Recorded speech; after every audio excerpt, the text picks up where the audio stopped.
Bismillahirrahmanirrahim. Alhamdulillahi rabbil alamin. Wassalatu wassalamu ala rasuli rabbil alamin. Nabiyyina wa habibina wa qudwatina Muhammad ibn Abdullah wa ala alihi wa sahbihi wa man walah. Amma ba'du. Muslimin dan muslimat, para pelajar, para penonton sekalian, Assalamualaikum warahmatullahi wabarakatuh. Alhamdulillah, pada hari ini 1 Rabiul Tsani 1443 bersama dengan 6 hari bulan 11 2021, kita teruskan pengajian kita dalam kitab Al-Wafi Syarah Ar-Arba'in. Masih lagi hadis yang ke-36. Hadis ini panjang. Al-Hadithus Sadis wa Thalathun. Tajuk dia Jawami'ul Khair, himpunan kebajikan. Kita dah banyak dah, beberapa kebajikan telah kita ambil. Kita sambung hadis yang kita nak bincang pada kali ini. Tuan-tuan tengok matan hadis tu. An Abi Hurairah radhiyallahu anhu anin Nabi sallallahu alaihi wasallam qala. Ambil di tengah. Wa majtama'a qaumun fi baitin min buyutillah. Dan tidak berhimpun mana-mana kaum di rumah Allah, di masjid. Yatluna kitab Allah. Tujuannya baca Al-Quran. Wa yatadarasunahu bainahum. Dan mereka mengulang kaji. Tadarus, belajar, tafsir, tadabbur. Di antara mereka, apa yang kita dapat? Illa nazalat alaihimus sakinah. Allah turunkan ke atas mereka ketenangan. Wa ghasyiyatuhumur rahmah. Majlis itu dilingkungi dengan rahmat. Wa haffathumul malaikatu. Para malaikat juga mengelilingi mereka. Wa zakarahumullahu fi man indahu. Allah Ta'ala sebut nama mereka kepada mereka yang berada di sisi Allah Azza wa Jalla. Hadis ini sahih, dikeluar oleh Imam Muslim. Baik para pelajar sekalian, huraian kita sambung fiqh hadis yang ke-29. Fiqh hadis nombor 29, Zikrullahi Azza wa Jalla. Tajuknya kelebihan zikir kepada Allah Azza wa Jalla.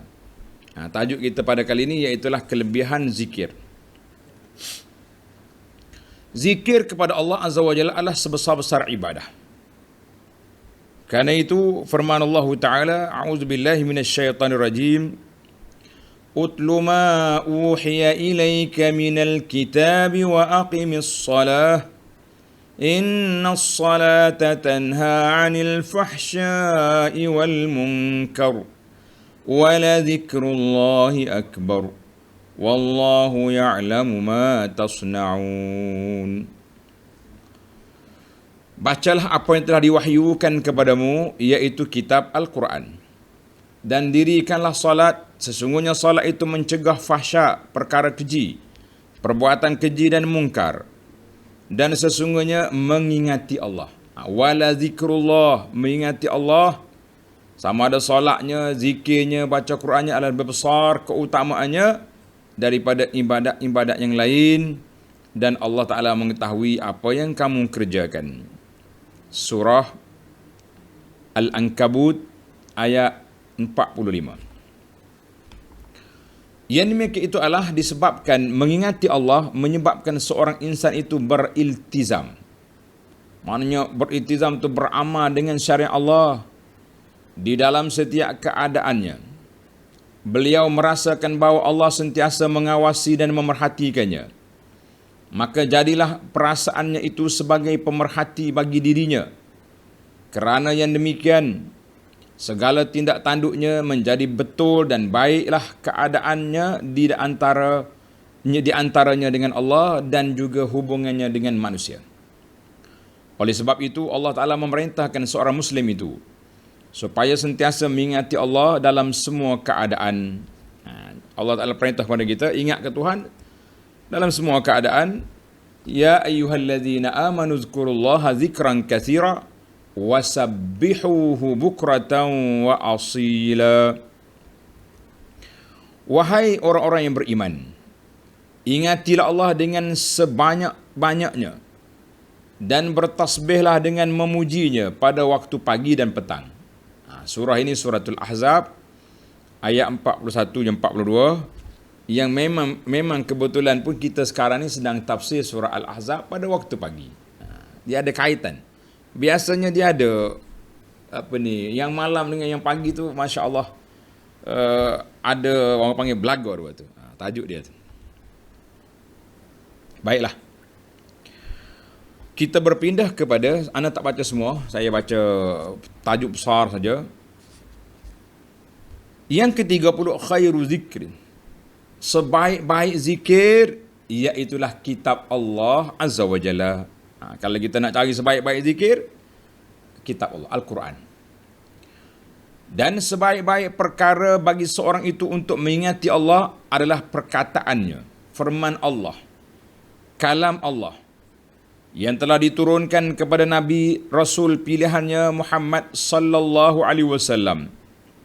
Kerana dalam Al-Quran itu selain sebagai zikir apabila membacanya, dalamnya juga mengandungi penjelasan syariat Allah, apa yang wajib ke atas setiap Muslim untuk melakukannya, beramal dengannya, dan perkara yang mesti dijauhinya. Hendaklah beliau mengambil manhaj, yakni dasar perlembagaan daripada Al-Quran itu yang akan membina kepribadian dan sikapnya serta membawanya ke arah kejayaan dan kebahagiaan. Al-Quran akan bawa kepada kita kebahagiaan. Firman Allah Ta'ala, wa anzalna ilaika dzikra litubayyina lin-nasi ma nuzzila ilaihim wa la'allahum yatafakkarun. Dan kami menurunkan kepadamu Al-Quran agar kamu menerangkan kepada umat manusia apa yang telah diturunkan kepada mereka dan supaya mereka memikirkannya. Suratul Nahli ayat 44. Jadi beberapa ayat lagi ada dalam kitab kita ni, tuan-tuan boleh tengoklah. Dalam kitab, yang pentingnya Tuan Syekh nak bagi tahu kepada kita di sini. Apa yang nak dimaklumkan, iaitu sebaik-baik zikir itu iaitulah kitab Allah. Mana kalau kita baca Quran itu, itulah zikir yang paling baik. Habis kena baca Quran saja ke? Tidak, maksudnya afdal. Kemudian kita pergi pada zikir-zikir yang maksur, yang diambil dari sunnah Nabi sallallahu alaihi wasallam. Baik. Kemudian apa sajalah zikir yang boleh mengingatkan kita kepada Allah, maka itu baik. Yang tak baiknya lara, lupa, lalai dari mengingati Allah, maka itu yang tidak baik. Jadi dengan ini, kalau orang tanya zikir yang paling baik apa? Baca Quran. Berapa juzuk? Setakat ingat, setakat nak 10 juzuk. Kalau boleh khatam 2-3 hari sekali, menarik. Kemudian zikir yang terbaik yang diambil daripada hadis Nabi sallallahu alaihi wasallam yang sahih. Kemudian kita ambillah bacaan-bacaan lain yang semuanya boleh mengingatkan kita kepada Allah Azza wa Jalla. Maka kita hari ini yang jadi kebimbangan kita, yang menjadi kebimbangan, kata bapa, yang saya khawatiri. Khawatir apa dia? Kita tak promosi, tak memperluaskan, tidak kempen masyarakat umat Islam ni supaya berzikir, beramal dengan zikir-zikir yang maksur, yang diajar oleh Nabi sallallahu alaihi wasallam. Sebaliknya kita duk ajar zikir-zikir yang kita sendiri reka, tuan-tuan syekh kita susun, tak tahulah dia ambil daripada mimpi ke daripada mana. Itu lebih popular daripada zikir daripada Nabi sallallahu alaihi wasallam. Kita kata kenapa? Limadha? Maka kembalilah kita ke paksi asal kita, iaitulah zikir yang paling baik Al-Quran, kemudian diikuti dengan zikir kalam Nabi sallallahu alaihi wasallam. Baik para pelajar sekalian, itu dari sudut zikir. Sekarang ni kita pergi kepada fiqh yang ke-31, imaratul masjid, memakmurkan masjid. Sebab apa dalam hadis tadi Nabi sebut majtama'a qaumun fi baitin min buyutillah. Tidak berhimpun mana-mana kaum di rumah Allah. Rumah Allah tu orang panggil apa? Masjid lah. Rumah Allah nama dia masjid. Nah, jangan duduk cari benda lain. Sebaik-baik tempat untuk mengingati Allah Azza wa Jalla dan membaca Al-Quran serta mempelajari ilmu adalah masjid-masjid yang merupakan rumah Allah yang dimakmurkan oleh orang-orang yang beriman di atas muka bumi. Sebenar-benar cara untuk makmurkannya ialah dengan mengadakan majlis zikir, majlis ilmu, di samping solat 5 waktu yang sudah semestinya, tujuan asal besar dia, dan solat-solat lain yang dikerjakan dalam masjid, beriktikaf dan lain-lain amal ibadat. Mana kita kena jadikan tempat yang paling baik untuk kita nak beribadat, masjid. Kecuali malam. Malam, solat sunat kita, maka kita jadikan rumah itu lebih baik. Firmanullah Ta'ala dalam surah An-Nur ayat 36 dan 38 hingga 38. Fi buyutin adzinallahu an turfa wa yuzkara fiha ismuh. Yusabbihu lahu fiha bilghuduwi wal asal. Bertasbihlah kepada Allah di masjid-masjid yang telah diperintahkan untuk memuliakannya dan disebut namanya dalamnya pada waktu pagi dan pada waktu petang. Ayat ni Tuan Syekh bawa kepada kita sampai ayat 38. Jadi ayat 36 ni nak sebutnya fi buyutin. Orang yang baik-baik berkumpul di mana? Berkumpul di rumah Allah untuk mengingati Allah Azza wa Jalla. Mana sebaik-baik tempat kita berkumpul? Di rumah Allah. Sebab itulah kita rasa sangat sedih apabila masjid dikurung. Mari corona, masjid kena kurung. Sepatutnya masjid itulah tempat yang aman damai, yang boleh kita bermunajat kepada Allah. Oh, dia kata tak boleh, takut berjangkit. Kan kita ada SOP 1,5 meter. Kita terima SOP, tapi kita sedih dengan penutupan itu. Sebab bukan semua masjid ramai pun orang.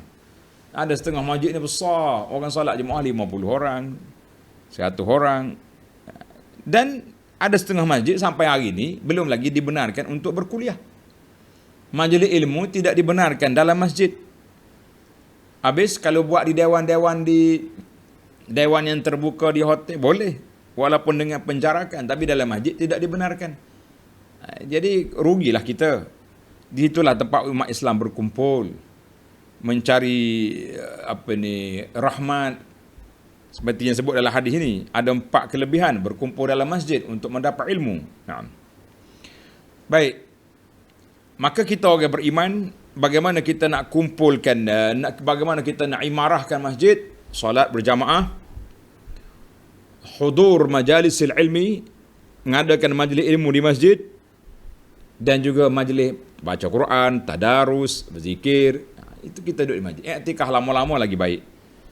Sebab itulah kata di para ulama, Syekh Mubarak Furi contohnya, dia kata apa?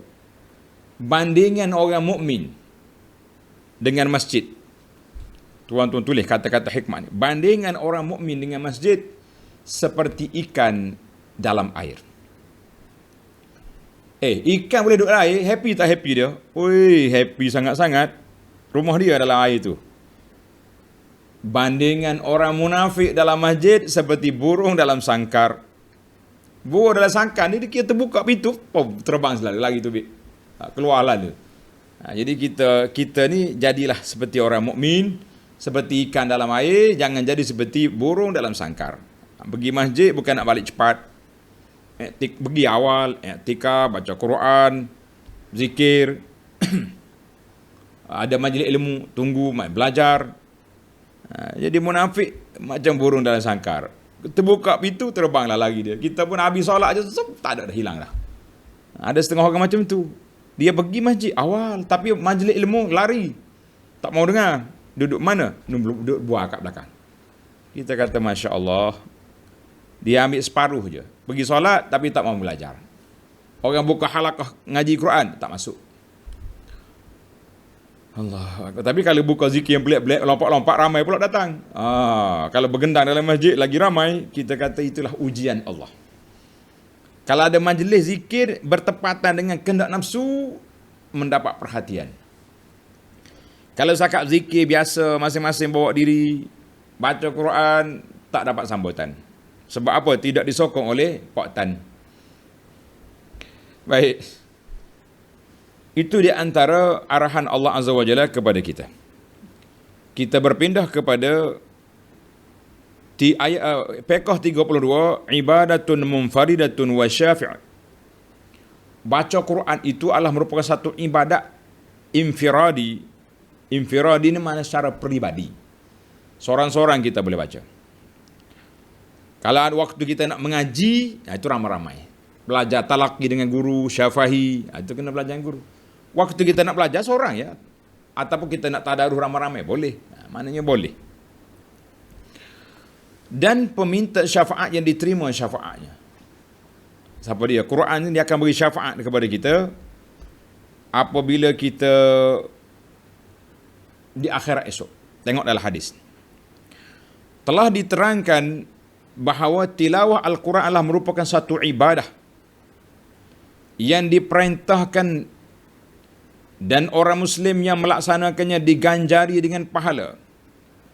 Maka pembacaan Al-Quran itu menjadi wasilah perantara baginya untuk memperolehi kejayaan di hari kiamat dan keredaan Allah apabila Al-Quran itu akan meminta dengan Allah sebagai syafi', penolong, pembela kita. Membela, mensyafaati orang yang membaca dan pelajarinya esok. Banyak lagi ayat-ayat yang perintah kita baca Quran seperti watlu ma uhiya ilaika min kitabi rabbik, dan bacakanlah apa yang telah diwahyukan padamu daripada Allah. Surah Al-Kahfi ayat 27, utlu ma uhiya ilaika minal kitab wa aqimis salah. Surah Al-Ankabut ayat 45. Dan juga dalam hadis Nabi sallallahu alaihi wasallam yang sahih, tengok muka surat 572 kita. Saya baca ni ana pilih-pilih hadis. Pilih hadis yang sahih, yang berulang kita ambil satu. Kata sabda Nabi sallallahu alaihi wasallam, hadis ini riwayat oleh Imam Bukhari Muslim. Mathalul ladzi yaqra'ul Qur'an wa huwa hafizun lah ma'as safaratil kiramil bararah. Perumpamaan orang yang membaca Al-Quran sedangkan dia seorang yang hafiz, penghafal Al-Quran, mahir baca Quran. Bagi dia 10 minit je satu juzuk. Yakni seorang yang mahir, maka dia bersama-sama dengan para malaikat pencatat yang mulia. Maknanya kalau orang ni mahir baca Quran, diibarat seperti ma'as safarah, sama dengan malaikat. Wa mathalul ladzi yaqra'ul Quran wa huwa yata'ahad. Dalam riwayat lain wa huwa yuta'ti' wa 'alaihi syadid falahu ajran. Dan sesiapa perumpama orang yang membaca Al-Quran tapi membacanya dengan tersekat-sekat. Yuta'ti', maknanya gagak, kena mengeja nak lepas ayat ni. Tidak mahir. Dan beliau mengalami kesukaran untuk membacanya, maka untuknya 2 ganjaran. Bagi dia dua ganjaran. 2 pahala. Allahu Akbar. Pahala yang pertama baca Quran. Pahala yang kedua susahnya dia nak habis juzuk yang dia baca itu. Allah Taala bagi 2 pahala. Alhamdulillah, hadis ini sahih. Dan hadis lagi Nabi kata siapa dia baca Quran, maka bagi dia setiap huruf itu hasanah. Mana setiap huruf itu satu. Apa ni? Man qara harfan min kitabillah falahu bihi hasanatun. Satu huruf satu kebajikan, satu hasanah sama dengan 10. Nabi kata, aku tak kata alif lam mim tu satu huruf, tapi alif satu, lam satu, mim satu. Hadis ini rawahu At-Tirmizi daripada Abdullah bin Mas'ud. Hadis yang diriwayat oleh Imam Muslim daripada Abu Umamah Al-Bahili, sabda Nabi sallallahu alaihi wasallam, Iqra'ul Qur'an fa innahu ya'ti yaumal qiyamati syafi'an li ashabihi. Nabi SAW bagi tahu kepada kita, bacalah Al-Quran, kerana Al-Quran itu datang pada hari kiamat memberi syafaat kepada orang yang membacanya. Tuan-tuan, kalau kita nak syafaat, kena baca. Oi, Abu Anas, jangan lupa, saya dah beli 1 kontainer Quran diberi wakaf sana sini. Itu awak bagi wakaf. Yang awak tak baca. Kita nak kita baca, kita hayati, kita tadabbur. Barulah kita boleh faedah besar. Dan Nabi juga sallallahu alaihi wasallam menganjurkan supaya kita mendengar Al-Quran. Man istama'a ila ayah. Siapa dia dengar orang baca. Dalam hadis riwayat Bukhari Muslim daripada Abdullah Mas'ud, Nabi sallallahu alaihi wasallam suruh dia baca. Nabi kata Ibnu Mas'ud, "Iqra", baca ayat. Terkejut Ibnu Mas'ud. "Aqra'u 'alaika wa 'alaika", aku nak baca, saya baca Quran kepada Rasulullah. Rasulullah kan penerima Quran. Nabi kata, aku suka dengar orang lain baca. Ibnu Mas'ud baca surah An-Nisa sehingga sampai kepada fa kaifa idza ji'na min kulli ummatin bi syahidin wa ji'na bika 'ala haula'i syahida. Ingatlah maka bagaimana halnya orang kafir nanti apabila kami mendatangkan seorang saksi Rasul daripada setiap umat dan kami mendatangkan kamu wahai Muhammad sallallahu alaihi wasallam sebagai saksi di atas mereka. Bila sampai di sini Nabi kata hasbuka ya Ibnu Mas'ud. Hasbuk maknanya cukup Ibnu Mas'ud. Bila cukup, aku paling tengok, Masya Allah, Nabi sedang menangis. Allahu Akbar. Rasulullah dengar Ibnu Mas'ud baca Quran, Nabi menangis. Wa kaifa idza ji'na min kulli ummatin bisyahid. Tanda tuan-tuan. Ayat Nabi menangis ini surah An-Nisa ayat 41. Malam ni sebelum tidur atau bangun tidur nanti baca ayat ni. Biar kita boleh menangis, kita akan jadi saksi pada hari kiamat esok kepada umat yang lain. Mana Al-Quran itu macam-macam dimensi. Sama ada kita baca sendiri, baca seorang-seorang, ataupun kita baca tadarus ramai-ramai, ataupun kita talaqi syafahi, ataupun kita dengar orang baca. Semua itu berpahala belaka. Hari ini cukup senang kita nak dengar orang baca. Macam nak senang? Kita buka dalam handphone kita ada Quran, boleh dengar siapa dia imam mana nak baca. Atau kita beli pen yang boleh baca Quran. Ataupun apa saja alat-alat yang kita boleh dengar. Masya Allah. Nak tak nak ya tuan-tuan. Kalau nak dapat, tak nak memang tak dapat. Baik, kita berpindah kepada nurun ala nur. Dia panggil cahaya bertingkat cahaya. Cahaya di atas cahaya. Apa dia maksud? Jika membaca dan mendengar Al-Quran disertakan sekali dengan kepahaman tadabbur, tafsir, khusyuk, maka bertambahlah ganjarannya. Itu dia kata nurun ala nur. Bertambah besar pula lah pahalanya. Dan bertambah banyak pula lah kelebihannya. Lalu berkumpullah cahaya bersama cahaya. Kemuliaan bersama kemuliaan. Jadi kalau kita boleh tambah nilai tambah, dulu kita baca Quran saja. Alhamdulillah, sekarang kita sudah naik darjat kepada baca dan tadabbur. Baca dan tafsir. Tuan-tuan, Alhamdulillah. Kita dah buat. Daripada awal PKP dulu sampai saat ini, belum berhenti lagi kita. Kecuali 2 hari raya dengan sehari yang tidak ada internet. Baca terus. Sebab kita sudah rasa jiwa sudah melekat dengan Quran. Mudah-mudahan Allah menja'alna min ahli Al-Quran. Ya Allah, jadikan kami semua ni orang yang mencintai Al-Quran, orang yang baca Al-Quran, orang yang tadabbur Al-Quran. Dan layaklah kami ya Rabb untuk menerima syafaat Al-Quran pada hari kiamat. Amin ya Rabbal Alamin. Baru tu. Cahaya atau cahaya. Sebab Nabi sebut dalam hadis tadi, wa majtama'a qaumun fi baitin buyutillah. Tidak berkumpul mana-mana orang di rumah Allah kecuali Allah Taala akan bagi 4 perkara yang kita akan sebut nanti. Malanglah apabila kita umat Islam sudah bersemangat untuk belajar Al-Quran, tadabbur Quran, tiba-tiba ada pula bantahan. Belajar tadabbur Quran ni tak pergi belajar fardu ain boleh je sesat. Kita kata inilah fardu ain, belajar Quran, nak mengenal Allah, mengenali Rasul sallallahu alaihi wasallam. Jalan mana jalan yang paling selamat nak kenal Allah? Jalan yang Allah beri, hudal lil muttaqin. Allah dalam Quran kitab pedayah pun. Mau nak kenal Allah, Quran. Nak kenal Nabi, Quran. Nak tahu hukum hakam, Quran. Kenapa pula tak boleh tadabbur Quran? Ini kita pergi duk baca kitab-kitab yang ditulis oleh orang, itu dia panggil fardu ain. Yang wajib belajar tadabbur boleh menyesatkan. La ya akhi. Iqra'ul Quran. Tadabbur Quran. Inilah jalan kita. Alhamdulillah. Baik. Bagaimanapun zikir, kaum laki-laki pula lah lebih afdal lakukan dalam masjid. Nah, dengar kita. Pasal Nabi kata, majtama'a qaumun. Orang laki-laki afdal dia berzikir dalam masjid sebab mereka ini digalakkan. Ada kata fardu kifayah, ada kata sunat muakkad, ada sebahagian mazhab kata wajib solat berjamaah. Maka solat jemaah tu di masjid. Jadi elok kamu jangan cepat nak balik.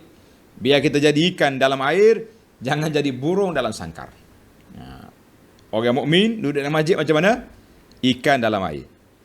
Orang munafik duduk dalam masjid, burung dalam sangkar. Dia nak terbang, nak lari. Sabar. Dia kata dalam kitab ni, masjid jauh daripada kebisingan yang menyebabkan tumpuan dan perhatian seorang itu terganggu ketika berzikir. Mana duduk dalam masjid kita senyap, tak ada orang bising-bising. Bersih daripada kotoran, bersih daripada segala benda yang melara kan. Jadi Alhamdulillah, duduk dalam masjid. Tapi kalau dalam masjid orang duduk ada bising-bising pula, masjid pun tak dapat ketenangan, lari kita. Mana orang laki-laki eloknya di sana.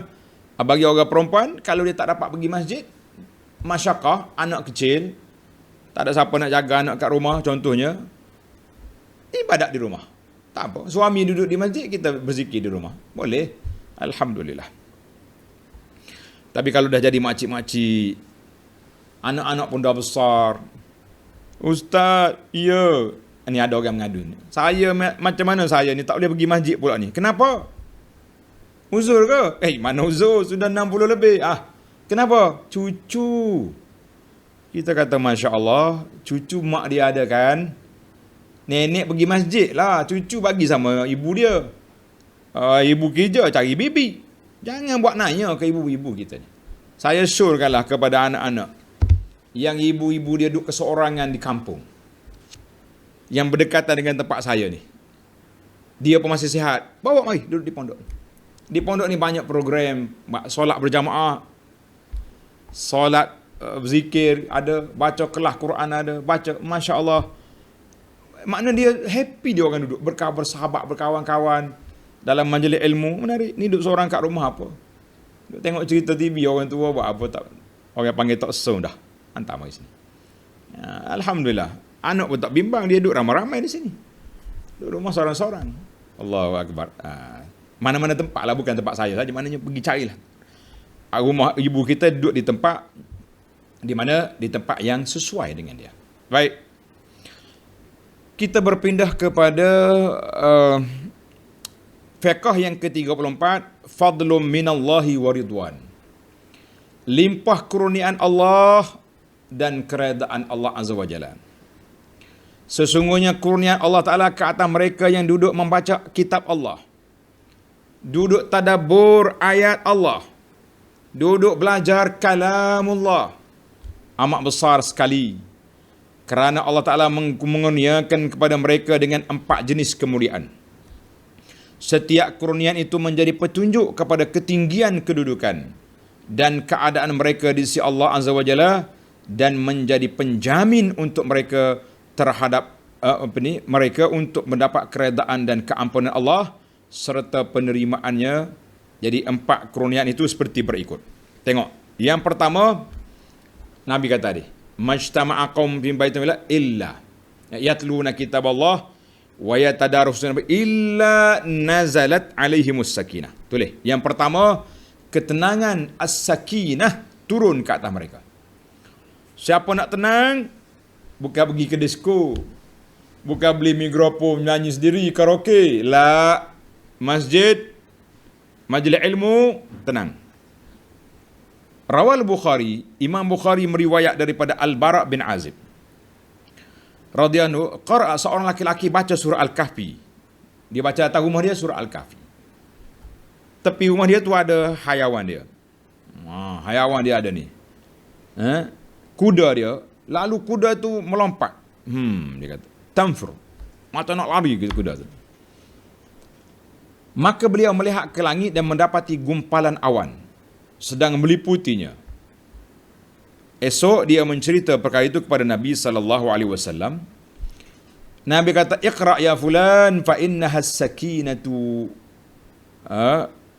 Nabi kata, bacalah Quran itu, itulah ketenangan. tanazzalat Quran, turun kerana membaca Quran. Masya Allah. Itu karamat kepada sahabat ni. Allah Ta'ala tunjuk pada dia. Kita ni tak ada karamat, tak nampak apa. Nampak awan gelap gitu. Nampak ke apa malah? Gelap. Tak apalah, bacalah. Nampak ke tak nampak bukan satu perkiraan. Yang kita nak kiranya, nampak ke tak nampak, kena baca. Baru betul. Nampak ke tak nampak, kena baca. Alhamdulillah. Maka bihazis sakinah, dengan ketenangan itu hati kita tenang. Jiwa menjadi tenteram. Dada terasa lapang dan pemikiran menjadi stabil. Allahu Akbar. Allah sebut dalam surah Al-Ra'd, alladzina amanu wa tatma'innu qulubuhum bidzikrillah, ala bidzikrillahi tatma'innul qulub. Ingatlah dengan berzikir hati tenang. Nak tenang dengan apa? Dengan zikir. Siapa tak berzikir, tengok dalam surah Taha ayat 24, wa man a'rada an zikri fa inna lahu ma'isyatan danka wa nahsyuruhu yaumal qiyamati ama. Siapa dia lari daripada ingat pada aku, hidup dia susah. Susah apa ustaz? Kaya pun tak tenang. Itu maksud dia. Baiklah. Ada lagi ayat lain. Cukuplah kita kata yang pertama Allah beri kepada kita, apa dia? Turunnya ketenangan. As-sakinah turun ke atas rumah, ke tempat orang yang mana? Ke atas orang yang boleh duduk dalam majlis ilmu. Alhamdulillah. Yang kedua, ghasyiyatuhumur rahmah. Nabi SAW beritahu, rahmat meliputi mereka. Siapa nak dapat rahmat Allah Ta'ala banyak, duduklah dalam majlis ilmu. Dalam majlis ilmu. Tapi ilmu pun kena pilih lah. Jangan ilmu duk kutuk orang, duk bodoh orang tu, bodoh orang ni, celaka orang tu, celaka orang ni. Itu bukan majlis ilmu, majlis kutuk orang nama dia tu. Apa ni Abu Anas cakap? Ustaz tu, tapi duk kutuk orang dalam kuliah. Ngajar tasawuf, kata lak. Jangan pergi majlis itu. Majlis itu kacau. Merusakkan hati orang daripada menenangkan orang. Yang kita nak majlis kita ni, qala Allah, qala Rasul, qala ulama, qala fulan, biar tenang. Ni majlis pergi duk kutuk orang, apa majlis ilmu macam tu? Ni sekarang ni banyak satu fenomena pula ni. Majlis ilmu jadi macam ceramah politik dalam pokok getah. Orang ceramah politik tak kira lah dia nak menang. Kita nak menenangkan hati. Baik. Jadi dalam hadis ni Nabi SAW beritahu kepada kita, orang yang duduk dalam majlis ilmu dilingkungi dengan rahmat daripada Allah Azza wa Jalla. Dilingkungi dengan rahmat. Allahu Akbar. Dalam surah Yunus, hadis tu saya cek tadi tak jumpa cari sanad dia. Dalam surah Yunus, qul bi fadlillahi wa bi rahmatihi falidzalika falyafrahu. Bidzalika falyafrahu huwa khairum mimma yajma'un. Dan katakanlah dengan kurnian Allah dan rahmatnya, dengan itu mereka bergembira. Kurnian Allah Ta'ala dan rahmatnya itu adalah lebih baik daripada apa yang mereka kumpulkan. Kita duk kumpul dunia banyak-banyak, Allah Ta'ala bagi rahmat dalam majlis ilmu lebih baik daripada hak dunia itu. Alhamdulillah. Surah Yunus ayat 58. Jadi kebahagiaan adalah bagi mereka hampir dengan rahmat Tuhannya dan bacaannya terhadap kitab Allah Ta'ala itu, dan tindakan mereka mempelajari dan mengajari Al-Quran itu antara satu sama lain merupakan alamat bahawa mereka itu adalah orang yang mengerjakan kebaikan, muhsinin. Alhamdulillah. Allahu Akbar. Banyak lagi ayat lain, tuan-tuan boleh baca. Kemudian kita pergi kepada yang ketiga. Haffathumul malaikah. Para malaikat mengerumuni mereka. Malaikat duduk sekali dengan kita dalam majlis ilmu. Telah diriwayat oleh Imam Bukhari Muslim daripada Usaid bin Hudair radhiyallahu anhu. Ketika aku sedang membaca Al-Baqarah pada satu malam, di mana tak kala itu kudaku tertambak di siku. Kuda arkat aku. Tiba-tiba kudaku meronta-ronta dan berputar-putar, tarik talin. Apabila aku berhenti membaca, kuda itu pun berhenti, relax. Apabila aku baca, dia meronta balik. Kenapa? Kemudian beliau apa membaca. Lalu kuda itu memeronta balik. Cerita ni panjang hadis, saya baca ringkas. Pagi esok dia pergi jumpa Nabi SAW. Dia cerita kepada Nabi apa yang berlaku semalam. Nabi kata, Iqra ya ibn Hudair, Iqra ya ibn Hudair. Teruskan baca. Kenapa kamu berhenti? Kenapa kamu berhenti? Dia kata, Rasulullah, aku bimbang takut kuda ni lompat atas kepala saya. Dia macam dia ketakutan. Dia tengok makhluk apa benda ni. Rupa-rupanya Nabi kata, itulah para malaikat menghampirimu untuk mendengar bacaan Quran kamu. Ini dia panggil karamat al-awliya. Keramatnya para wali Allah Ta'ala ni, wali sahabat-sahabat Nabi, orang yang warak ni lah walinya. Kita kalau wali tu hok pakai baju carik tak. Konon-konon hodok jaga kapung kita kena seru dia, bagi sedekah pahala ke dia, macam-macam. Kita lah wali ni orang yang ala auliya Allah. Inna auliya Allah. Wali Allah Ta'ala allazina amanu wa kanu yattaqun. Orang yang beriman takwa itu wali Allah. Jadi mereka ni termasuk wali Allah Ta'ala, sehingga Allah Ta'ala nak bagi karamat kepada Usaid, dia nampak pergerakan. Nabi kata apa? Itulah malaikat menghampiri mendengar bacaanmu. Dan jika kamu terus membaca sehingga ke pagi, sudah pasti orang ramai melihat pada malaikat. Kalau membaca terus, esok orang boleh tengok malaikat. Tapi ketentuan Allah Ta'ala, malaikat ni termasuk dalam beriman dengan perkara gaib. Beriman dengan perkara gaib, kita tahu dia ada. Malam ni dia ada, duduk dengan tuan-tuan dia ada baca Quran sekali. Tapi kita tak nampak. Ada orang tanya saya, kenapa apa faedahnya bawa cerita malaikat? Kita tak tahu pun. Saya kata sekurang-kurangnya saya sebagai penceramah tenang. Kita pergi beratus kilometer, kan? Sampai di tempat nak ke kuliah, ada 10 orang depan saya. Allahu Akbar, ramainya. Saya anggapkan 10,000 orang sebab dihadiri oleh malaikat. Cerita panjang lah, saya berhenti setakat dulu. Dalam hadis ni, tuan baca. Hadis ni panjang, hadis ni sahih, diriwayat oleh Bukhari Muslim. Hadis malaikat dipanggil sayyahin. Sekumpulan malaikat mengembara di atas bumi, turun dari langit untuk nak mencari di mana ke orang duduk dalam majlis zikir, majlis ilmu, majlis mengaji Quran. Bila dia jumpa, dia berhenti. Dia naik sayap dia sampai ke langit. Dia bagi maklumkan kepada Allah Azza wa Jalla tentang majlis zikir. Allah tanya dia, "Mu jumpa hamba aku dia apa?" Dia kata, "Dia berzikir ya Rabbi. Duk baca Quran, duk sebut namamu." Apa mereka minta? Syurga. Allah kata dia tengok syurga. Tak tengok. Kalau tengok lagi kuat. Habis apa dia minta? Maka Allah kata apa? Payaqulu, Allah kata, "Ushidukum anni qad ghafartu lahum." Aku saksikan para malaikat, aku beri keampunan kepada orang yang duduk dalam majlis ilmu. Masya-Allah, tabarakallah. Malaikat repot, "Ya Rabbi, fihim fulanun." Ya Allah, satu kes. Ada dalam rombongan tadi seorang, dia bukan nak pergi belajar. Dia pergi nak jumpa imam. Kebetulan nak isi borang anak dia kahwin ke apa. Dia tengok orang imam duduk mengajar, dia pun duduk juga. Bagaimana orang tu? Dapat keampunan juga ke tak dapat? Sebab dia bukan nak belajar, dia duduk spontannya. Masya Allah, Tuhan kata apa? Humul julasa la yashqa bihim jalisuhum. Allahu Akbar. Allah kata, mereka itu adalah teman duduk yang tidak akan merugikan temannya. Orang-orang baik-baik ni, orang duduk sekali dengan dia, dapat sekali pahala. Orang yang spontan pergi, bukan niat nak pergi belajar pun, duduk dalam majlis ilmu, dapat juga pahala. Yang saya bimbangnya, kalau pergi bukan nak belajar, memang pergi nak mengintip. Ini tak tahu boleh pahala ke tidak. Satu lagi yang menjadikan, pergi awal, nak belajar tapi berbual. Ini pun satu masalah juga. Na'udzubillah. Jadi cukuplah kita berpindah kepada yang keempat. Kelebihan ada dalam majlis ilmu yang keempat, wa zakarahumullahu fi man indahu. Allah Subhanahu wa taala menyebut nama mereka di khalayak para malaikat yang ada di sisinya. Siapa duduk majlis ilmu, nama dia disebut oleh Allah Azza wa Jalla. Siapa dia nak nama dia disebut, duduklah dalam majlis ilmu.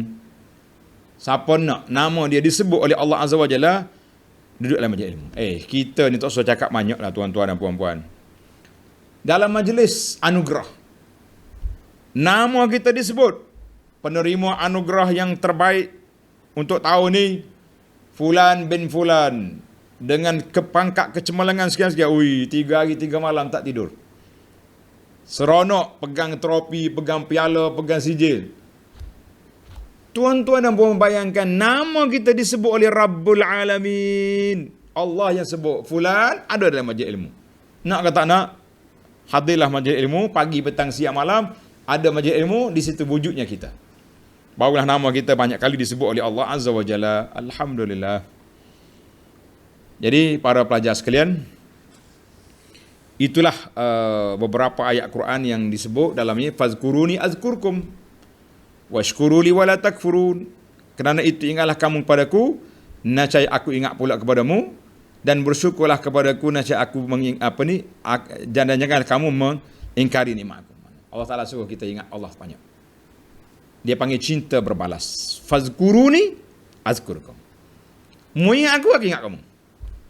Mana kita kena mula dulu. Allah Ta'ala sentiasa ingat kepada hamba dia, tak ada masalah. Tapi ingatan untuk beri pahala, kita kena mula dulu. Dalam hadis panjang, dibawa oleh Imam Bukhari Muslim, hadis panggil hadis kursi daripada Abu Hurairah radhiyallahu anhu. Allah kata apa? Ana inda zanni abdi bi wa ana ma'ahu idza zakarani. Aku bersama dengan hamba aku itu apabila dia ingat pada aku. Bila kita ingat pada Allah, Allah sama kita mana? Tuhan bagi rahmat, Tuhan bagi hidayah, Tuhan bagi taufik kepada kita. Masya Allah, dalam hadis ini Nabi buat bandingan, kalau kita ingat Tuhan satu hasta, dia ingat sedepa, ingat berjalan, dia berlari. Maksudnya, betapa rahmat Allah Ta'ala sangat cepat untuk sampai kepada kita. Kita je kena mula dulu. Kita kena mula dulu. Kata orang, kita mula, maka rahmat itu datang banyak pada kita. Kesimpulannya, beruntunglah perniagaan mereka yang mendekatkan diri kepada Allah melalui kitabnya Al-Quran dengan membaca, belajar, mengajar, tadabbur, tadarus, beramal, beriltizam. Maka orang itulah orang yang mendapat pahala yang begitu besar. Siapa dia Quran ada di depan tangan dia tapi tak belajar, Quran ada di depan mata dia tidak beramal, maka orang itu orang rugi. Walaupun dia beli 2 kontainer Quran dibagi, tapi dia tidak dapat manfaat daripada Quran selain daripada dapat pahala bagi Quran. Alhamdulillah, mudah-mudahan kita termasuk di kalangan orang yang cinta Al-Quran.